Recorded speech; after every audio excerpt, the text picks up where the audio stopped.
দর্শক, আপনাকে আমন্ত্রণ যমুনা টেলিভিশন নিয়মিত আয়োজন 24 ঘন্টায়। আপনার সঙ্গে আছে মাহফুজ মিশু। রবি থেকে বৃহস্পতি 5 কর্মদিবসে যমুনা টেলিভিশন স্টুডিও থেকে সরাসরি সম্প্রচারিত অনুষ্ঠান আমরা কথা বলি রাজনীতি এবং দিনের উল্লেখযোগ্য ঘটনা প্রবাহ নিয়ে। আপনারা জানেন, সরকার গঠনের প্রায় 5 মাস পর শরিকদের নিয়ে, অর্থাৎ যাদের সঙ্গে দীর্ঘদিন রাজপথে যুগপৎ আন্দোলন করেছে, সেই শরিকদের প্রধান এবং শীর্ষ নেতৃবৃন্দের সঙ্গে নৈশভোজ করেছেন প্রধানমন্ত্রী। মূলত সেটি একটি বৈঠকও ছিল এবং সেই বৈঠকে নানান ইস্যুতে আলোচনা হয়েছে। শরিকদের কিছু ক্ষোভ, অসন্তোষ ছিল, সেটি যেমন তারা জানিয়েছেন। পাশাপাশি কীভাবে শরিকদেরকে আরও বেশি অন্তর্ভুক্তিমূলক করা যায় সেই প্রতিশ্রুতিও প্রধানমন্ত্রী এবং বিএনপি চেয়ারম্যান যিনি তারেক রহমান দিয়েছেন। সেই সাথে সম্ভবত ঘুরে ফিরে এসছে আগামীর স্থানীয় সরকার নির্বাচন প্রসঙ্গ। নির্বাচনে শরিকদের ভূমিকা কী হবে সেটি নিয়ে।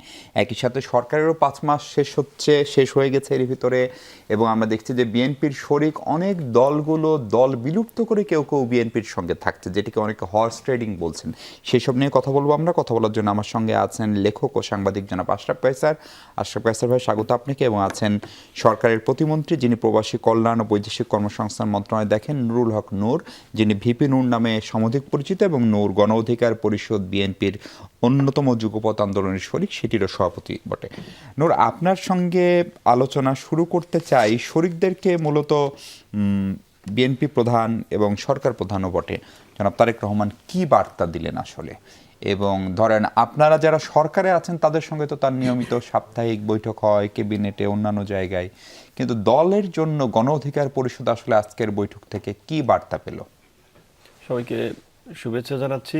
আজকে 5 মাস পরে হলেও খুবই একটি তাৎপর্যপূর্ণ এবং গুরুত্বপূর্ণ একটি রাজনৈতিক বলা চলে যে প্রধানমন্ত্রীর পক্ষ থেকে রাজনীতিবিদদের নিয়ে একটি সৌজন্য সাক্ষাৎ, মত বিনিময়, শুভেচ্ছা বিনিময় এবং একটা ডিনারের আয়োজন করেছেন, যেখানে যুগপৎ আন্দোলনের বাইরেও বেশ কিছু দল আমি দেখেছি ছিল। ওভারঅল এখানে কিছু সিনিয়র নেতৃবৃন্দ কথা বলেছে এবং আমরা তো প্রতিনিয়ত দেখা হয়, সেই সুবাদে আমি জোনায়েদ সাকিব ভাই, ববি ভাই তো বিএনপিতে যোগ দিয়েছে। জোনায়েদ সাকিব ভাই, আমরা দল থেকে কথা বলি নাই। আমরা মূলত যারা সরকারে একেবারেই নাই, ধারে কাছে একটু এমপি হতে পারে না কিংবা সরকারের পার্টি নেই, তাদের কিছু সিনিয়র নেতৃবৃন্দকে দলের জায়গা থেকে কথা বলতে দেওয়া হয়েছে। সবাই ইতিবাচক কথাই বলেছেন। দু একজনে তাদের একটু দেরিতে বসা কিংবা সরকারের কিছু ক্ষেত্রে দীর্ঘদিনের আন্দোলনের অংশ হিসেবে, শরিক হিসেবে তারা হয়তো কিছু মূল্যায়ন ডিজার্ভ করে, সেটি নিয়ে কথা বলেছে। প্রধানমন্ত্রী সবার কথাকেই রেকগনাইজ করেছেন যে এটাও যেমন তাদের যৌক্তিক, তারা এই কথাগুলো বলেছেন যে তাদের একটু মূল্যায়ন ডিজার্ভ করেন। আবার এটাও একটা বাস্তব যে সরকার যে একটা অস্থির সময়ে দায়িত্ব নিয়েছে, রাজনৈতিক অস্থিরতা, অর্থনৈতিক অস্থিরতা, এবং সেই অবস্থায় থেকে 5 মাসে দেশকে যেই দিকে নিয়ে যাচ্ছেন সেটিও আবার সকলের কাছে প্রশংসনীয়। কাজে বসতে একটু ডিলে হলেও সবার যে রাজনৈতিক প্রত্যাশা, দেশের একটা গুণগত পরিবর্তন, দেশকে একটা ট্র্যাকে নিয়ে যাওয়া, ওইটার কারণে কিন্তু সবাই হ্যাপি। তো ওভারঅল একটা ভালো মিটিং হয়েছে এবং সবাই কথা বলেছে এবং প্রধানমন্ত্রী বলেছেন। ধরুন, গণ অধিকার পরিষদের সভাপতি হিসেবে যদি আপনাকে বলি, আপনি অংশীজন হিসাবে আসলে কতখানি সন্তুষ্ট? ধরেন, বৈঠকে এরকম কথা হয়েছে যে সংরক্ষিত নারী আসন নিয়ে কথা হয়েছে, অনেক জেলায় প্রশাসক বসানো হয়েছে সিটি কর্পোরেশন, পৌরসভাগুলোতে, সেগুলো কোনোটাতেই বিএনপির সঙ্গে রাজপথে যারা ছিল তাদের নাই।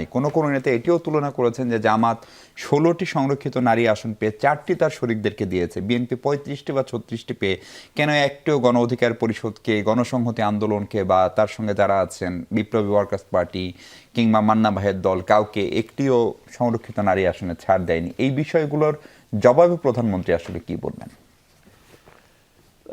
প্রধানমন্ত্রী তার কাছে যে বিষয়টি রেসপন্স করার মতো মনে হচ্ছে, সেই বিষয়গুলোতে তিনি সুন্দরভাবে বলেছেন এবং কিছু পরিস্থিতির কারণে, সময়ের কারণে হয়তো কিছু ক্ষেত্রে মূল্যায়ন করা যায় নাই, ভবিষ্যতে সেটি করবেন এবং এই পথ চলা থাকবে, অব্যাহত থাকবে। যে নির্বাচন হয়ে গিয়েছে কিংবা সরকার গঠন হয়ে গিয়েছে, এখন আর জোটের প্রয়োজনীয়তা নাই কিংবা মিত্রদের প্রয়োজনীয়তা নাই, এমনটা নয়। প্রধানমন্ত্রী এটি খুব জোর দিয়েই বলেছেন যে বাংলাদেশের কাঙ্ক্ষিত লক্ষ্যে পৌঁছানোর জন্য এবং আমরা যে 31 দফা রাষ্ট্র সংস্কারের রূপরেখা দিয়ে আমরা দলগুলো যে একত্রে দীর্ঘদিন ধরে যুগপৎ আন্দোলন করেছি, তার একটা বাস্তবায়ন এবং 31 দফা পরবর্তীতে জুলাইয়ে যে বৃহত্তর সংস্কারের একটা বাস্তবতা দেখা গিয়েছে, যেটা বাস্তবায়ন না হওয়া পর্যন্ত অবশ্যই এই জোটেরও প্রয়োজনীয়তা আছে এবং আগামী রাজনৈতিক সংকট মোকাবেলায় আমাদের এই ঐক্যের প্রয়োজনীয়তা আছে।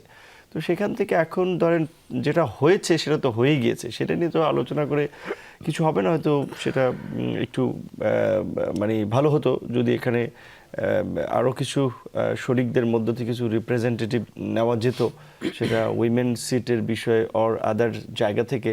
কিন্তু এখনও সামনে অনেক জায়গা আছে, সেখানেও যদি সরকার বা সরকারি দলের জায়গা থেকে মনোযোগ দেয়, আমি মনে করি সুযোগ আছে সেখানে।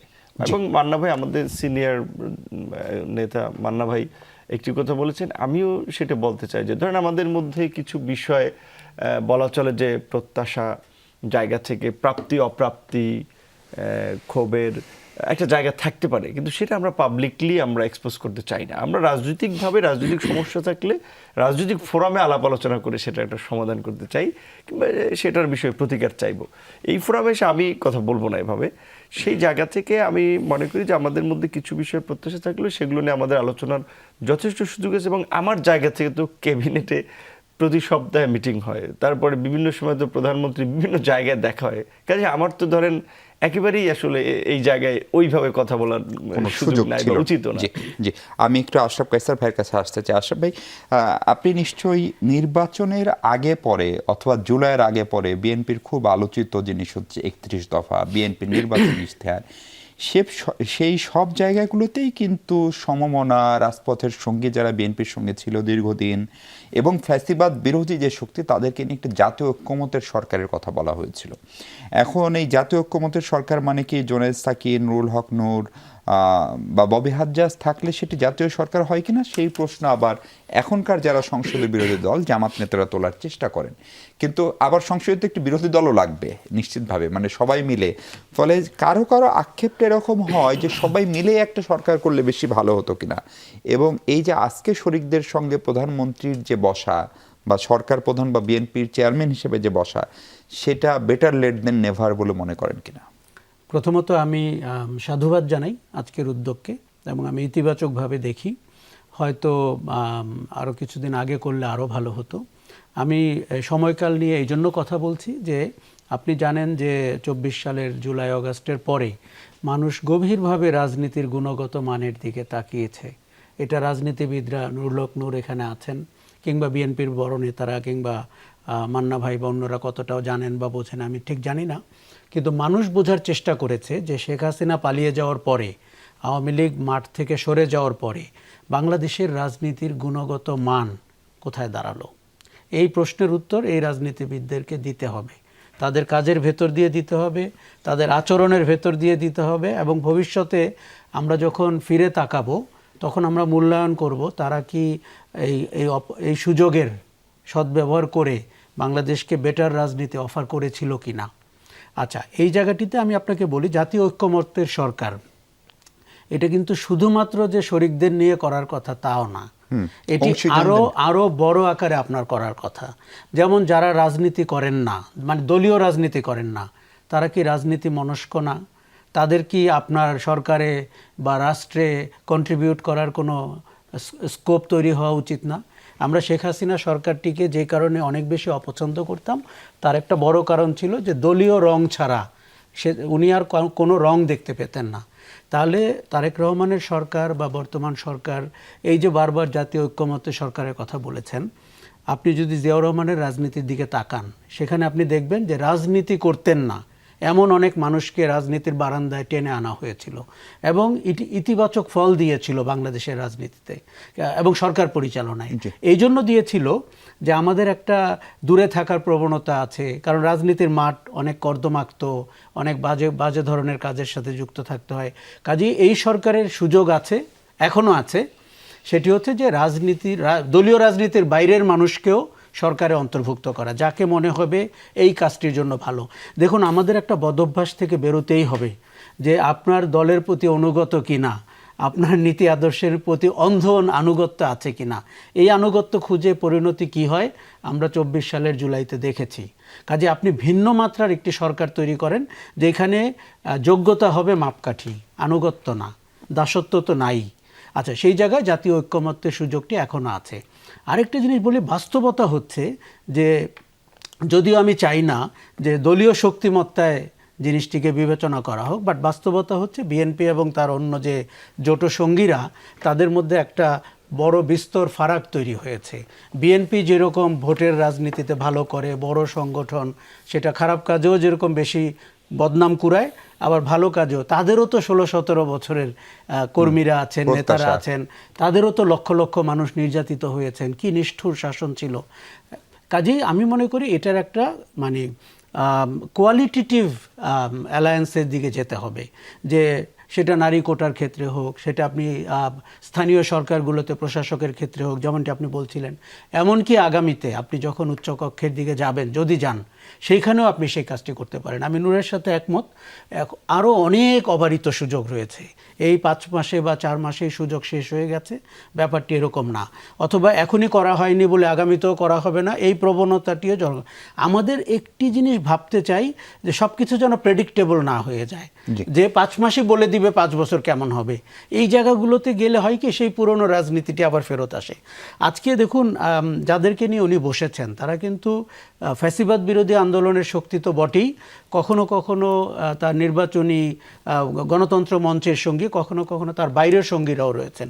আমি মনে করি যেই শাসন, যেই কালো শাসন থেকে বাংলাদেশ বেরোতে পেরেছে, এই শাসনের পরে আমার মনে হয় সবারই একটা স্বীকৃতি পাওয়ার অধিকার রয়েছে, এবং সেটি সবসময় প্রচলিত মাপে না মেপে করতে পারলে আরো ভালো। জি, নুরুল হক নূর, আরেকটা বিষয় কি এরকম যে আমাদের অভিজ্ঞতা হচ্ছে বাংলাদেশের মতো দেশগুলোতে যে দলটা ক্ষমতায় থাকে তার সংগঠনটা আস্তে আস্তে আসলে কম গুরুত্ব পায়, ফলে ক্ষমতাসীন বিএনপি একটি আর রাজনৈতিক দল বিএনপি একটি, এবং বিপরীতে যখন জামাত ইসলামের মতো সাংঘাতিকভাবে অর্থনৈতিকভাবে এবং সাংগঠনিকভাবে শক্তিশালী একটি বিরোধী দল মাঠে আছে, মানে সংসদে এবং সংসদের বাইরে আছে, এবং জুলাই সনদ, গণভোট সহ নানা ইস্যুতে তারা নানা রকম হুমকি ধামকি দিচ্ছে, ফলে সেই জায়গায় আরেকবার একটু বন্ধুদের সঙ্গে রিউনাইটেড করার একটা রাজনৈতিক বার্তাও আজকে তারেক রহমান দিলেন কিনা? এটা দুর্ভাগ্য, একটা গণতান্ত্রিক সরকার, গণতান্ত্রিক ব্যবস্থায় বিএনপি জামাতের মতো একটি দলকে বিরোধী দল হিসেবে পেয়েছে।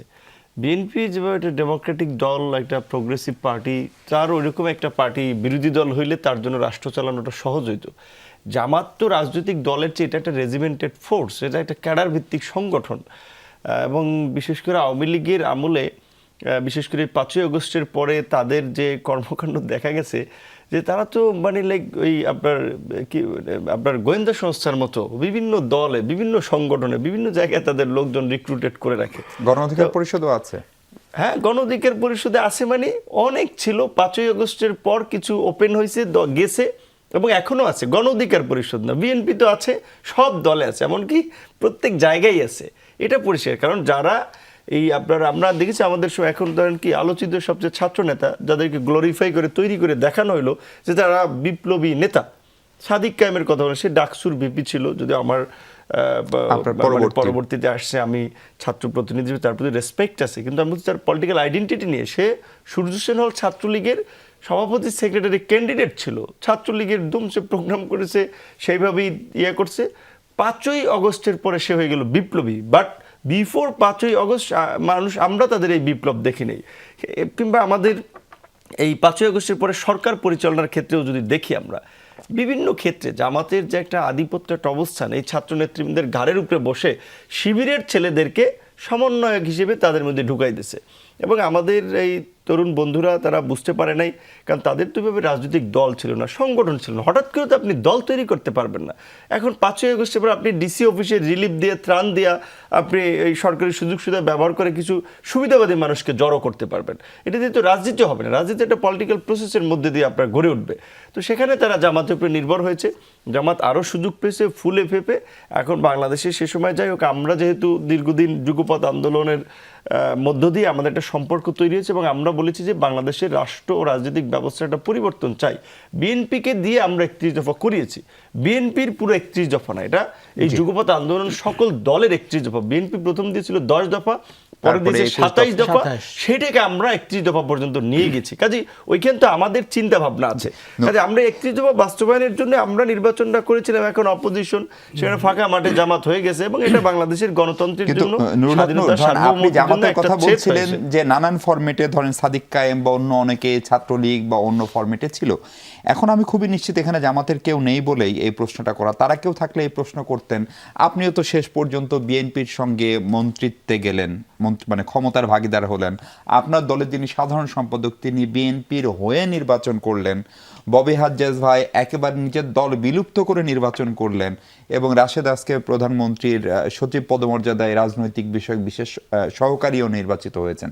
ফলে আপনি যদি বিএনপির ছত্রছায়ায় যদি গণ অধিকার ছাত্র অধিকার পরিষদের লোকজন থাকে, তাহলে তারা আরেকজনের ছত্রছায়ায় থাকলে কি সমস্যা হবে? আমরা তো একটা পলিটিক্যাল জোট করেছি, অ্যালায়েন্স করেছি। আমি তো আমার পার্টি বিলুপ্ত করে আমি ধরেন সে ফর এক্সাম্পল বিএনপির মার্ক ইলেকশন করি না, আমি আমার পার্টির মার্কা নিয়ে নির্বাচন করি। কারণ আমার সাধারণ সম্পাদক সে রাজনীতিতে বাংলাদেশে এই উদীয়মান পার্টি থেকে অনেক নেতারা বিভিন্ন পার্টিতে যায়, রাজনীতিতে তার সময় এবং প্রেক্ষাপটের ডিমান্ড অনুযায়ী নতুন নতুন সিদ্ধান্ত নেয়।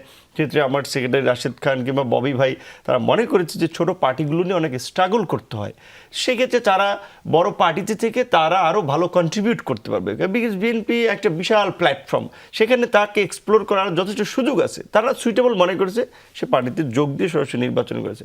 আবার আমি কিংবা জোনায়েদ সাকিব আমরা তো নিজের বাতি জ্বালাই রেখেই কিন্তু আমরা হাঁটতেছি, আমরা কিন্তু একেবারে এই বাতি বন্ধ করে দেইনি। বাংলাদেশের আগামীতেও রাজনৈতিক সংকট আছে, স্বাভাবিকভাবেই আমরা তো যদি একেবারে সক্ষম হইতাম তাহলে তো আমি কারোর সাথে জোট করতাম না। কিংবা আজকে যদি জামাতের কথা ধরেন, জামাত আজকে প্রধান বিরোধী দল হয়েছে প্রায় 80-র মতো সিট নিয়ে অ্যাভারেজ। জামাত তো এই পর্যন্ত বিএনপিকে ভর করেই আসলে তার রাজনীতিতে এই পর্যন্ত এসেছে। বিএনপি যদি জামাতকে তার বলা চলে যে ছায়া না দিত, জামাত ততদিন হাওয়া হয়ে যেত। কাজে জামাতও তো একটা দলের নিচে থেকেই বা তাদের সাথে থেকে আস্তে আস্তে নিজেকে সংগঠিত করেছে। কিন্তু বাংলাদেশে জামাতের মতো ধর্মভিত্তিক কোনো রাজনৈতিক দল বা এই ধরনের কোনো রেজিমেন্টেড সংগঠন, ক্যাডার ভিত্তিক সংগঠন, এগুলো বাংলাদেশের রাজনীতিতে আমার মনে হয় একটা ফ্যাক্টর হয়ে থাকবে, কিন্তু কোনো ক্ষমতায় আসতে পারবে না। এটা বিশ্ব ব্যবস্থা, দেশীয় রাজনৈতিক ব্যবস্থার সাথে ভাই, এই দল ভাঙ্গা নিয়ে সরকারি দল সবসময় নানান ধরনের করে জোট ভাঙ্গার। সম্প্রতি জামাতের এক নেতার বক্তব্য শুনছিলাম যে তাদের সঙ্গে হেফাজত সহ সমমনা যারা আছে, বিশেষ করে কওমি মাদ্রাসা কেন্দ্রিক, তারা বের হয়ে যেতে পারে এরকম একটি খবর। এবং জামাতের পক্ষ থেকে অভিযোগ করা হচ্ছে তাদের যে 11 দল, সেটি নিয়ে কোনো সংস্থা দিয়েও চেষ্টা করা হচ্ছে। ফলে সেই কালচার কমবে কিনা এক। দ্বিতীয় প্রশ্ন হচ্ছে যে এই আজকের বসার সঙ্গে স্থানীয় সরকার নির্বাচনের কোনো সম্পর্ক দেখেন কিনা আপনি? কারণ স্থানীয় সরকার নির্বাচনটি দলীয় প্রতীক নিয়ে হবে না, ফলে বিএনপিরও একাধিক প্রার্থী থাকতে পারে, শরিকরাও যদি দাঁড়িয়ে যায় সেইখানে জামাত যেহেতু তুলনামূলক সুশৃঙ্খল দল, সে যদি একক প্রার্থী দেয় এবং তার বেরিয়ে আসার সম্ভাবনা বাড়ে কিনা সেটি কমানোও তো দল হিসেবে বিএনপির দায়িত্ব।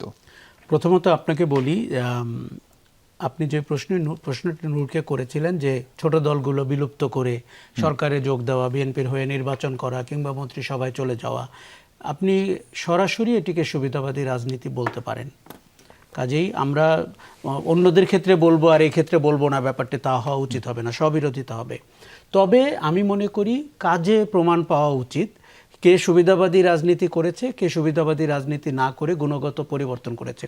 এক্সাম্পল বলি, এখন নূর বা জোনায়েদ সাকি সংস্কার ইস্যুতে কি বলছেন এটি আপনি মনোযোগ দিয়ে খেয়াল করবেন।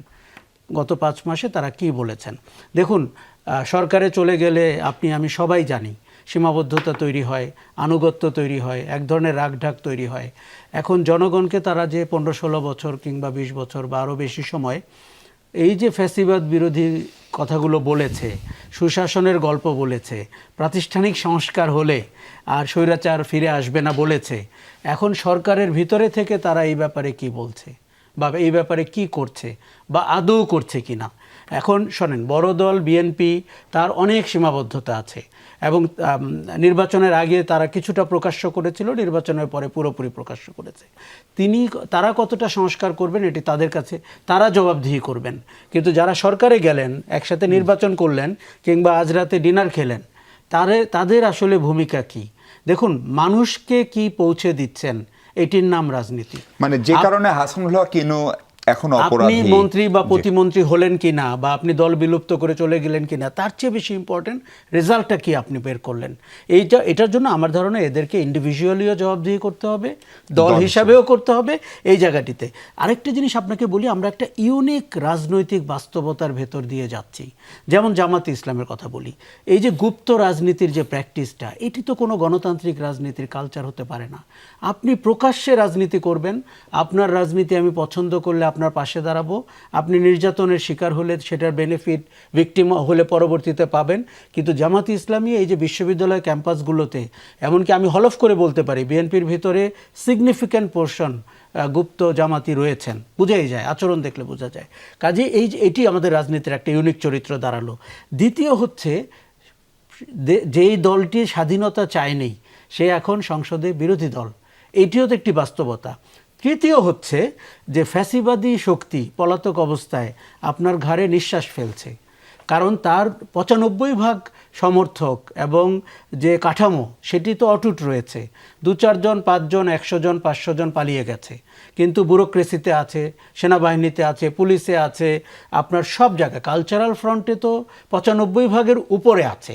কাজেই আপনার এখনকার যে বাস্তবতা, সেই বাস্তবতায় আমার ধারণা দলগুলোর একটা কাঠামোগত ঐক্য থাকতে হবে। আমি কিন্তু বলছি না রাজনীতির ঐক্য, যে আপনি যা বলবেন আমি তাই বলবো, কিন্তু এই যে ফ্যাসিবাদ বিরোধী ঐক্য যেটি দিয়ে তারা সফলতা পেয়েছেন, সেই জায়গাটিতে তারা যদি কোন্দল করতে থাকেন এবং তারা যদি ভাবতে থাকেন যে কে বেশি পুঁজি ঘরে নিতে পারলাম বা গোলায় ধান তুলতে পারলাম, তাহলে মানুষ কিন্তু রাজনীতির বেনিফিটটি বা পরিবর্তনের গল্পটি পেল না। কাজেই এরকম একটি ক্রিটিক্যাল পথে বাংলাদেশের রাজনীতি সরকার হাঁটছে। আরেকটা জিনিস আপনাকে আমি বলি, রাষ্ট্র, সরকার আর দল এটি তো সম্পূর্ণ আলাদা হবে, এটি তো আমরা সবাই জানি। কিন্তু আপনি যখন বাস্তবতা দেখেন, আমাদের একটা মিলিয়ে ফেলার প্রবণতা এখনও বিদ্যমান। আপনি খেয়াল করেন বিএনপির মতো দলে আপনি নয়াপল্টনে আদৌ কোনো অনুষ্ঠান হয়, কোনো প্রেস কনফারেন্স হয়, কেউ কি ওই অফিস দেখভাল করছেন? ওই অফিসের যিনি দায়িত্বে ছিলেন তিনি তো মন্ত্রী মর্যাদায় উপদেষ্টা হয়ে গেছেন। কাজেই আপনি এখন শুধু সংস্কার করলে এগুলো মানবেন, আর তার আগে আপনি কালচার হিসাবে মানবেন না, এটিও আমাদের রাজনীতির জন্য ভালো না। শুধু শেষ লাইন বলি, এখানে রাজনৈতিক দলগুলো প্রতিষ্ঠান হিসাবে শক্তিশালী হয় না বলেই ১৫-২০ বছর পর পর তারা ভয়ঙ্কর ঝুঁকির মধ্যে পড়ে, যেই ঝুঁকি থেকে বা যেই খাত থেকে তারা বেরোতে পারে। আমরা স্থানীয় সরকার নির্বাচন নিয়ে বিরতির পরে কথা বলবো। দর্শক ফিরছে একটু পরে, আমাদের সঙ্গে থাকুন। আমরা যাচ্ছি। দর্শক বিরতির পর স্বাগত আরেকবার। আমরা কথা বলছি স্থানীয় সরকার নির্বাচনের দূরত্ব কমবে কিনা দলগুলোর মধ্যে। নুরুল হক নূর, অক্টোবর থেকে স্থানীয় সরকার নির্বাচনের তফসিল দেওয়ার কথা এবং আগামী 1 বছর হয়তো লাগবে এটি শেষ হতে, স্থানীয় সরকার মন্ত্রণালয় এবং নির্বাচন কমিশন এটি জানিয়েছে। এরই মধ্যে ঢাকা সহ বড় শহরগুলোতে প্রশাসকরা আছেন, তারা কেউ কেউ নির্বাচনের আগ্রহ প্রকাশ করছেন। ফলে আজকের এই বসাটা কি নেপথ্যে স্থানীয় সরকার নির্বাচন একটা ফ্যাক্টর ছিল কিনা, সেটা দুই পক্ষের পক্ষ থেকেই, সেটা হচ্ছে আপনাদের চাওয়া পাওয়া, মানে বিএনপি শরিকদের চাওয়া পাওয়া, বিপরীতে দলের প্রধান হিসেবে বিএনপি প্রধানের চাওয়া পাওয়া, সেই বিষয়গুলো একটা নীতিগত সিদ্ধান্তও হয়েছে সম্ভবত স্থানীয় সরকার নির্বাচন একসাথে করা। আমি একটু এই আমাদের আশরাফ কায়সার ভাইয়ের একটা কথা একটু বলে আসি, যে উনি একটা খুবই গুরুত্বপূর্ণ কথা বলছেন, যে এখানে আমাদের যারা আমরা সরকারের সাথে আছি তাদের রাজনীতির জাজমেন্টের ক্ষেত্রে একটা বিষয় অবশ্যই দেখা উচিত, যে তারা অতীতে যেভাবে রাষ্ট্র পরিবর্তনে, রাজনীতির গুণগত পরিবর্তনে ভোকাল ছিল বা যে বিষয়গুলো সামনে আনছে, এখন সেই অবস্থানে আছে কিনা, বিশেষ করে সংস্কার ইস্যু নিয়ে বলেছেন। এখানে পরিষ্কার করেই বলে যে আমি, জয়েস সাকিব ভাই, আমরা তো ঐক্যমত কমিশন থেকেই আমাদের সংস্কারের জায়গায় আমরা বরাবরই আমাদের পজিশন পরিষ্কার করে আসছি, মিডিয়া পত্রপত্রিকায় আছে, সংস্কারের পক্ষে কিন্তু আমাদের ছিলাম। আর সবচেয়ে বড় কথা, এই জুলাইয়ের সংস্কারের এই আলোচনার আগেও কিন্তু যেটা বলেছি, অবশ্যই যে এই জুলাইয়ের সংস্কারের আগেই কিন্তু আমরাই ৩১ দফা বিএনপিকে দিয়ে করিয়েছি। এবং ভালো দিকটা হচ্ছে যে প্রধানমন্ত্রী স্টিল অ্যাগিন অ্যান্ড অ্যাগিন বলতেছেন যে জুলাই স্বাক্ষরিত সনদের প্রত্যেকটি অক্ষরে অক্ষরে বিএনপি বাস্তবায়ন করবে, যেটা সংসদ ভবনের দক্ষিণ প্লাজায় স্বাক্ষর করা হয়েছে। এখানে একটা বিষয় ক্লিয়ার, অনেকেই ক্লিয়ার, তারপরেও আমাদের বিরোধী দলের বিশেষ করে কিছু বক্তারা এটা নিয়ে বিভ্রান্তি ছড়ান। কীরকম? ঐক্যমত কমিশনে যে ৩১টা দল এবং জোট যে আলোচনাটা করলো, ওইখানে কিন্তু ডিসিশনটা এরকম ছিল, যেখানে বেশ কিছু বিষয়ে দ্বিমত আছে বিভিন্ন দলের, ধরেন তাৎপর্যপূর্ণ Note বিষয়ের of ক্ষেত্রে dissent আছে। দ্বিকক্ষ বিশিষ্ট সংসদ নিয়ে, সেখানে তখন বলা হয়েছিল যে যেই দল বা জোট সরকার গঠন করবে তাদের নোট অফ ডিসেন্ট তারা বাস্তবায়ন করবে।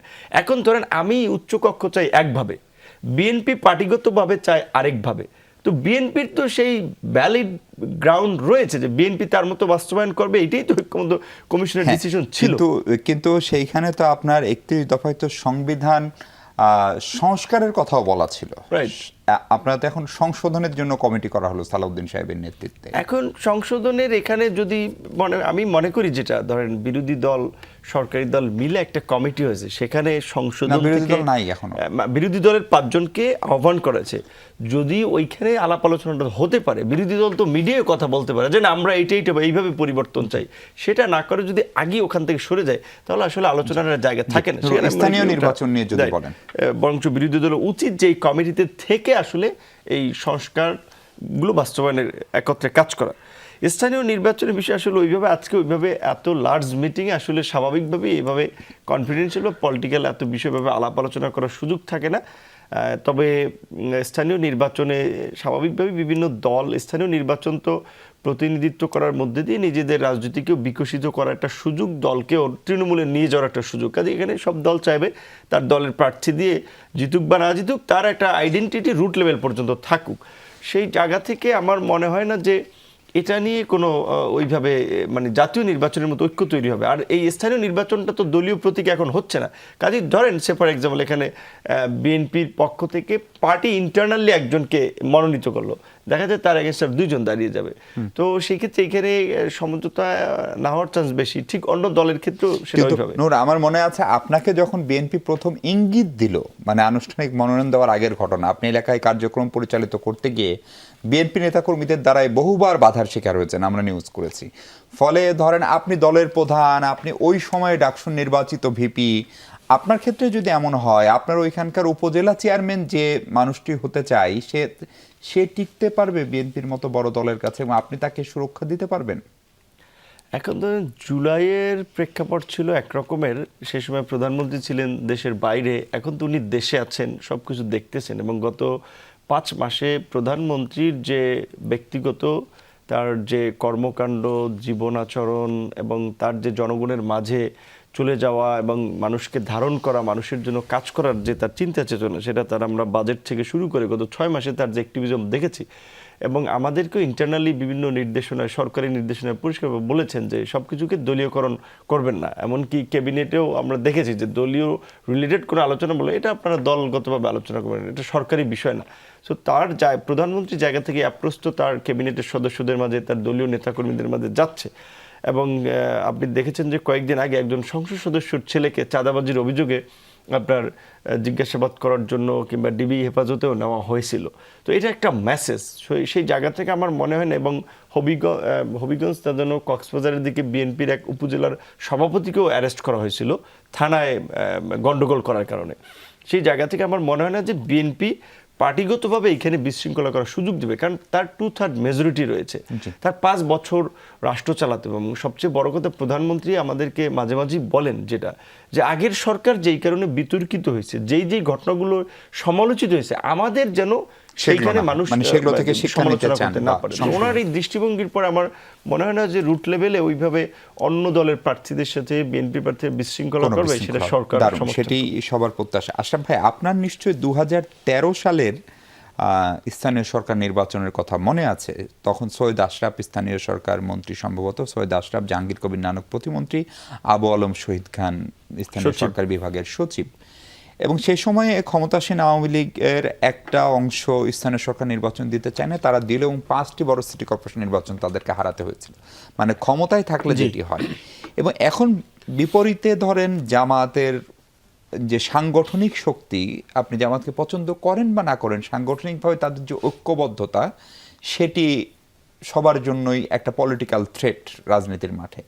ফলে সেই জায়গায় যদি ঐক্য না রাখতে পারে, তাহলে স্থানীয় সরকার নির্বাচনে যেহেতু রাজনীতির গোড়া, সেই জায়গাটা বিএনপির জন্য একটা বড় চ্যালেঞ্জ। এবং সেটা বিএনপি চেয়ারম্যান বুঝতে পেরে আজকে শরীরদের সাথে বসলেন। এটাও তার একটা বড় সাইকোলজি। এবং বলছিলেন যে আগের সরকার বা আগের যে ধরনের ভুল হয়েছে, দেখুন, আমরা পছন্দ করি বা না করি, আপনি গত নির্বাচনে জামাতে ইসলামের ভোটের অঙ্ক দেখেছেন। জি। কোথাও কোথাও 4,000 3,000 ভোটের ব্যবধানে বিএনপির বা জোটের প্রার্থীরা বেরিয়ে এসছে।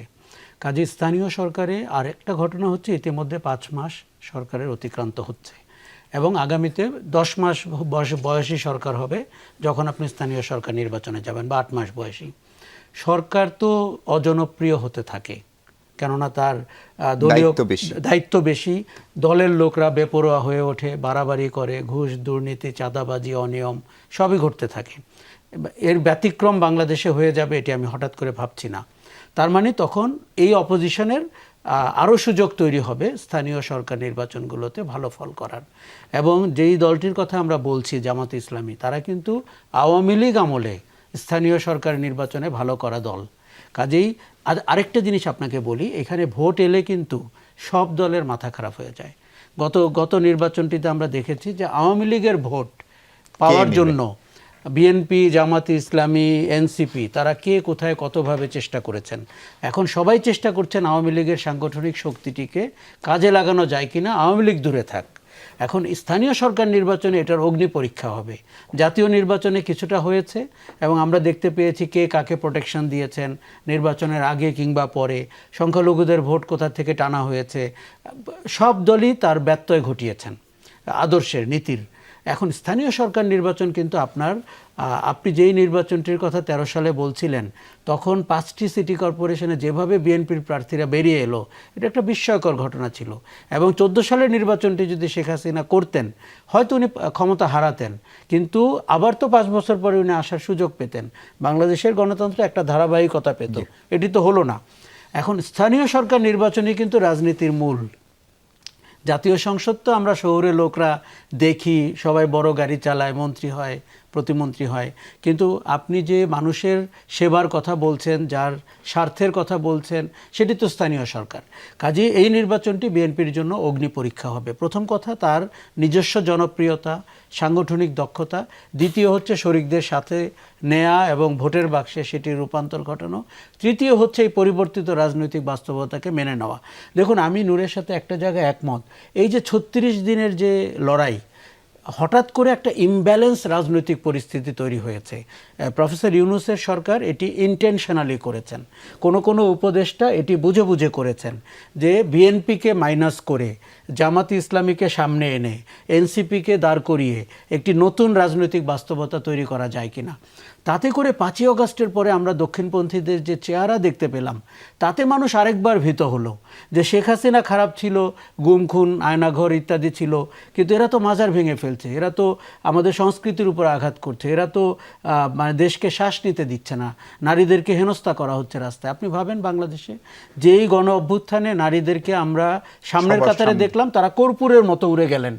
এবং সবচেয়ে দুর্ভাগ্যজনক যেটি হলো, যেই তরুণরা দেখুন তারা ছদ্মবেশী শিবির, জামাত, কে কী ছিলেন, আমরা এটি না হয় মেনেই নিয়েছিলাম কথার কথা, কিন্তু তারা যখন জামাত ইসলামীর ক্যাম্পে গিয়ে নির্বাচন করলেন এবং জামাত নেতাদের রাজনৈতিক বয়ানকে সাবস্ক্রাইব করলেন এবং প্রেসক্রাইব করলেন, তারপরে গণ অভ্যুত্থানের আর কিছু থাকলো না ওই অর্থে, স্পিরিটের জায়গা থেকে।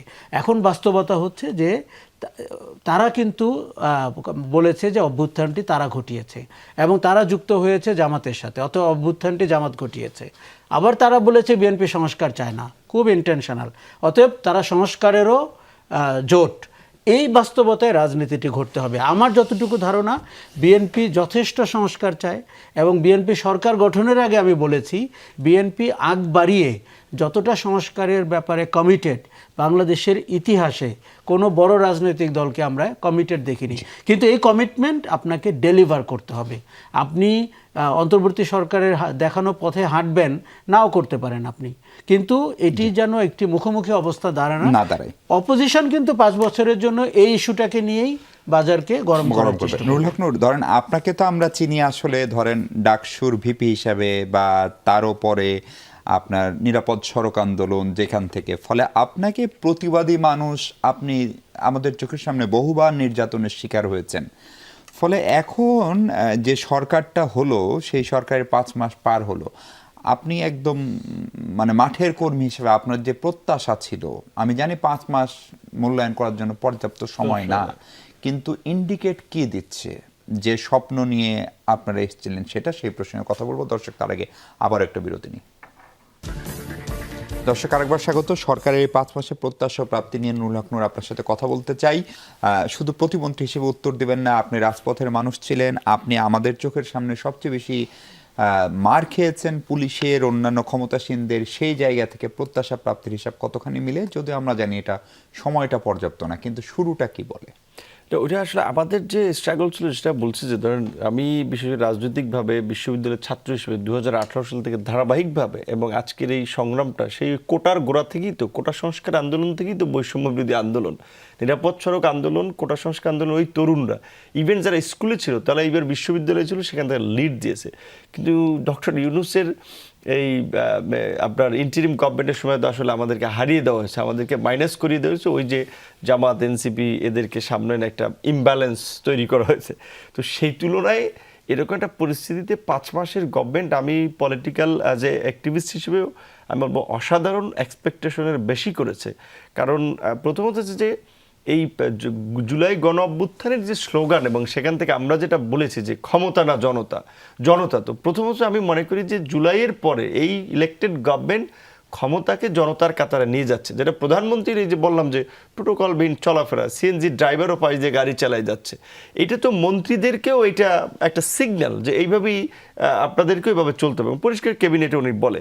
তারপরে গত 5 মাসে এই রকমের ইকোনমিতে সরকার তার নির্বাচনী ইশতেহার পূরণে এত র্যাপিডলি রেসপন্স করা, ফ্যামিলি কার্ড, কৃষক কার্ড, এই 12 লক্ষ কৃষককে 10,000 টাকা করে ঋণ মওকুফ করা, ইমাম, মজ্জিন, পুরোহিত, সেবায়েত, ওনাদেরকে বেতনভুক্ত করা, এবং সবচেয়ে বাংলাদেশের কৃষি নির্ভর দেশের আমরা যেটা মনে করি যে এই খাল খনন কর্মসূচি যেটা সরকার নিয়েছে, এটা তো একটা এই গ্রামীণ এবং কৃষি ব্যবস্থাটা যুগান্তকারী পরিবর্তন আসবে। তো এই পরিস্থিতি নিয়ে কি আমরা বিবেচনা করি, এবং সর্বশেষ বাজেটে যেভাবে বাংলাদেশের মতো একটা থার্ড ওয়ার্ল্ড কান্ট্রিতে সোশ্যাল সেফটি নেট, সামাজিক নিরাপত্তাকে এত গুরুত্ব দেওয়া হয়েছে, স্বাস্থ্য, শিক্ষা, বাজেট দ্বিগুণ করে, এর চেয়ে আসলে 6 মাসে না, এইটা আমি এক্সপেক্ট করতাম গভর্নমেন্ট 1 থেকে 1.5 বছরের মাথায়। সেটা আইন শৃঙ্খলা এবং মানবাধিকার পরিস্থিতিকে কিভাবে দেখেন? আইন শৃঙ্খলা মানবাধিকার পরিস্থিতি যেটা প্রকৃত অর্থে যে ইন্টারিম গভর্নমেন্টের সময় দুর্বলতার কারণে বিভিন্ন ধরনের সন্ত্রাসী গ্রুপ যারা, এরা মাথাচাড়া দিয়ে উঠেছে।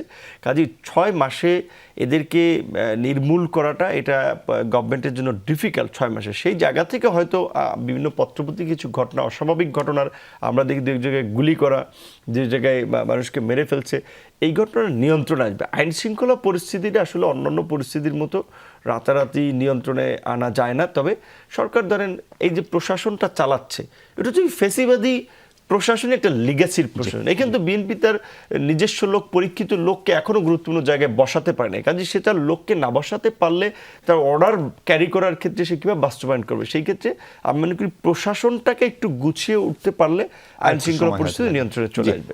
আশরাফ কায়সার ভাই, আমি নুরুল হক নূরকে যতবারই গণ অধিকার পরিষদের সভাপতি হিসেবে প্রশ্ন করছেন, ততবারই প্রতিমন্ত্রী হিসেবে উত্তর দিচ্ছেন, এবং আমি ওনার সীমাবদ্ধতাও বুঝি। মানে সরকারের অংশীদার হলে বা মন্ত্রিসভায় থাকলে অনেক কথা বলা যায় না, আপনি যেহেতু সেটি না, ফলে এই 5 মাসে প্রত্যাশা প্রাপ্তির জায়গায় নাগরিক হিসেবে আপনি কতখানি কিভাবে মূল্যায়ন করেন?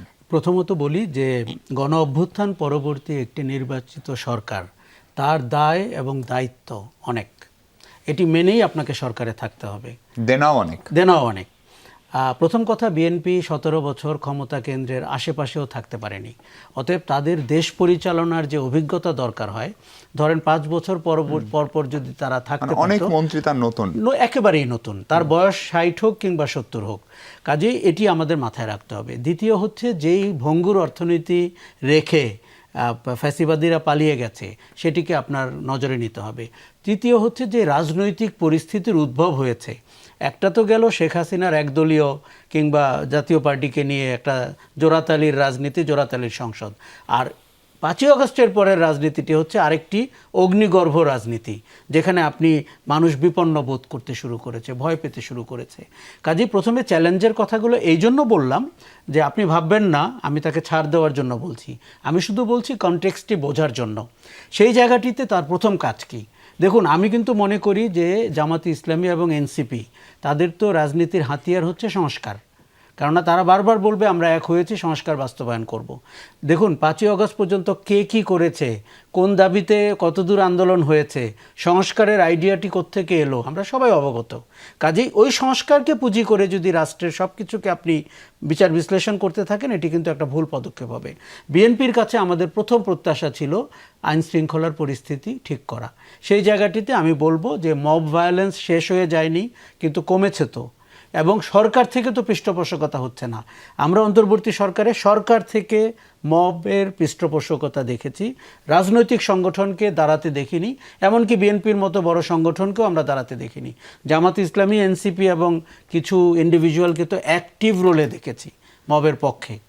আচ্ছা, আইন শৃঙ্খলার জায়গাটিতে আমি বলবো যথেষ্ট উন্নতি হয়েছে। মানবাধিকারের জায়গায় তারা যদিও কমিশনটিকে বাতিল করে দিয়েছেন, অর্ডিন্যান্সটিকে আইনে পরিণত করেননি, আমি তির্যকভাবে নজর রাখছি।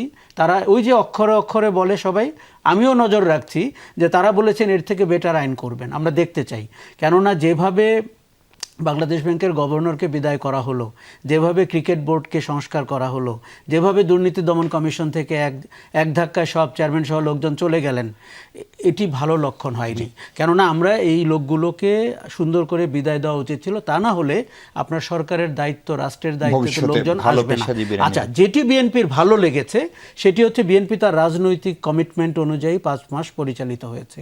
কৃষক কার্ড, আপনার ফ্যামিলি কার্ড, খাল খনন কর্মসূচি, আমি মনে করি একটি রাজনৈতিক দল ক্ষমতায় থাকা উচিত। আর এই ব্যুরোক্রেসিকে নিয়ে, যেই ব্যুরোক্রেসি জুলাই জাদুঘর উদ্বোধনেও আপনাকে বাধা দিচ্ছে বিভিন্ন অজুহাতে, তাকে নিয়ে আপনি যে এতদূর আগাতে পেরেছেন, ওটা কিন্তু খারাপ হয়নি। কিন্তু এখন আপনাকে সংস্কারে নজর দিতেই হবে, এবং অন্তত 5 থেকে 5টি প্রধান সংস্কার আপনাকে আগ বাড়িয়ে করে দেখুন। তারেক, আমি একটা কথা বলি, জিয়াউর রহমান, এক লাইনে বলি, জিয়াউর রহমান যেরকম বহুদলীয় গণতন্ত্রের জনক বাংলাদেশে, তারেক রহমান কিন্তু রিফর্মের জনক হতে পারেন। তার হাতে এই সুযোগ এখনো আছে। আমি নুরুল হক নূরকে আরেকটা ছোট্ট প্রশ্ন করতে চাই। নুরুল হক, ক্ষমতার অংশীদার হওয়ার জন্য দল বিলুপ্তির ঘটনা দেশে ঘটে। ধরেন সাম্যবাদী দল, দিলীপ বড়ুয়া মন্ত্রী হয়েছিলেন, দল ছিল কিন্তু আরেকজন চালাতেন। একই রকমভাবে ধরেন গণ অধিকার পরিষদ বলি, কিংবা আপনার বিপ্লবী ওয়ার্কার্স পার্টি বলি, কিংবা গণসংহতি আন্দোলন বলে, আপনাদেরকে আমরা যেসব ইস্যুতে, এখন সমসাময়িক অনেক ইস্যু রয়েছে যেগুলোতে আপনারা খুব সরব থাকতেন, এখন আপনারা কথা বলেন না। আমি সুনির্দিষ্টভাবে বলছি না। ফলে এই হর্স ট্রেডিং কি করে আপনারা থাকবেন? না, এখন আমরা তো আন্দোলন, একটা ফ্যাসিস্ট সরকারের বিরুদ্ধে আন্দোলন করেছি এবং আমাদের কথাই ছিল আমরা একসাথে আন্দোলন করে নির্বাচন করব, রাষ্ট্র পুনর্গঠনের কাজ করব। কিন্তু বিরোধী দলের রাজনীতিটা আমরা করেছি। এখন আমরা তো একটা অ্যালায়েন্স করে একটা ইলেকশন করেছি, এখন সরকার গঠন করেছি। এখন তো রাজপথে প্রেস ক্লাবের আলাপ আলোচনার চেয়ে পলিসিতে আমার ইনপুট দেওয়ার সুযোগ আছে। সো আমি এই সুযোগটাকে নিয়ে তো আমি আমার ওখানেও তো প্রোটেস্ট করতে পারি, ভোকাল ওখানেও রেইজ করতে পারি, এবং আমার দাবির প্রেক্ষাপটে কিংবা আরও যারা আছে তাদের দাবির প্রেক্ষাপটে তো সরকার অনেক ধরনের সিদ্ধান্ত থেকে সরে আসতে বাধ্য। সো কেন এটাকে একেবারে পুরোপুরি আমরা হর্স ট্রেডিং বলবো? হর্স ট্রেডিং যেই সেন্সে আসলে বলা হয়, সেটা আমরা তো একটা স্বকীয় সেন্সে এখনো আছি। কথা হচ্ছে যে এখন আমার কি ধরেন এই বিরোধী দল যে বিভাগীয় সমাবেশ করে বেড়াচ্ছে জুলাই সনদে, তারা সংসদে এটা নিয়ে উল্লেখযোগ্যভাবে আন্দোলন সংগ্রাম করুক, সংসদ বয়কট করুক, সংসদে চাপ প্রেশার করুক, সেটা ওখানে কিন্তু ওই ধরনের উত্তেজনা তৈরি করতেছে না, কারণ ওইখানে চেক অ্যান্ড ব্যালেন্স রাখতেছে, মাঠে জনগণকে একটা আইওয়াস দেওয়ার জন্য। আমি শুধু এক লাইনে আপনাকে একটা কথা বলি, নূর কিংবা জোনায়েদ সাকির কিংবা অন্য অনেকের বিএনপির ভেতরেও তাদের সুযোগ রয়েছে নতুন রাজনীতি করার। এই যে মার্কিন যুক্তরাষ্ট্রের সাথে চুক্তি হয়েছে, আমার লজ্জা লেগেছে, পার্লামেন্টে সরকার দলীয় কেউ তোলেনি, অপোজিশনও তোলেনি, একমাত্র রুমিন ফারহানা আলাপ করেছেন। কি সমস্যা হতো তাদের পার্লামেন্টে এই বিষয়গুলো নিয়ে কথা বললে? তখনই তারা জনগণের প্রতিনিধি হিসেবে সঠিক রোলটি পালন করতে পারে। অনেক ধন্যবাদ আশরাফ কায়সার, অনেক ধন্যবাদ মাননীয় প্রতিমন্ত্রী নুরুল হক নূর। দর্শক, এই ছিল আলোচনা। ভালো থাকুন সবাই, সঙ্গে থাকুন।